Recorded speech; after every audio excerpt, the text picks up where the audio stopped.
December 22 మన నమ్మకమైన సృష్టికర్త. ఎందుకని పేతురు దేవుణ్ణి నమ్మకమైన న్యాయాధిపతి అనో లేక నమ్మకమైన రక్షకుడు అనో అనకుండా నమ్మకమైన సృష్టికర్త అని అన్నాడు? పేతురు రాసిన మొదటి పత్రిక 4:19. ఎందుకంటే సృష్టికర్త అయిన దేవుడు తన ప్రజల అవసరాలను తీరుస్తాడు. హింసింపబడే క్రైస్తవులకు అన్నవస్త్రాలను దయచేయువాడు మరియు అపాయకర సమయాల్లో వారిని కాపాడువాడు సృష్టికర్తయే. ఆదిమ సంఘం హింసింపబడినప్పుడు వారు ప్రార్థించడానికి ఏకంగా కూడి ప్రభువును ఇలా సంబోధించారు: నాథా, నీవు ఆకాశమును, భూమిని, సముద్రమును, వాటిలోని సమస్తమును కలగజేసిన వాడవు. అపోస్తలుల కార్యములు 4:24. వారు సృష్టికర్తను ప్రార్థించారు. మన పరలోక తండ్రి భూమ్యాకాశములకు ప్రభువు. మత్తయి సువార్త 11:25. అలాంటి తండ్రి మనకుండగా మనం చింతించనక్కర్లేదు. ఆయన నమ్మకమైన సృష్టికర్త. ఆయన విశ్వాస్యత ఎప్పుడూ తప్పిపోదు.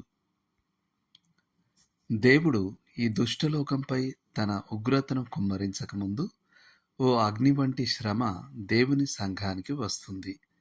అది నశించు వారికి ఓ బలమైన సాక్ష్యంగా ఉండేలా దాన్ని ఐక్యపరచడానికి మరియు శుద్ధీకరించడం కొరకు. మనం దేవుని చిత్త ప్రకారం బాధపడుతున్న వారమైతే మనం భయపడాల్సింది ఏమీ లేదు. మన నమ్మకమైన తండ్రియగు సృష్టికర్త మనల్ని చివరి వరకు జయకరంగా నడిపిస్తాడు. దేవుని వాక్యం నుండి: దేవుని చిత్త ప్రకారం బాధపడువారు సత్ప్రవర్తన గలవారై నమ్మకమైన సృష్టికర్తకు తమ ఆత్మలను అప్పగించుకొనవలెను.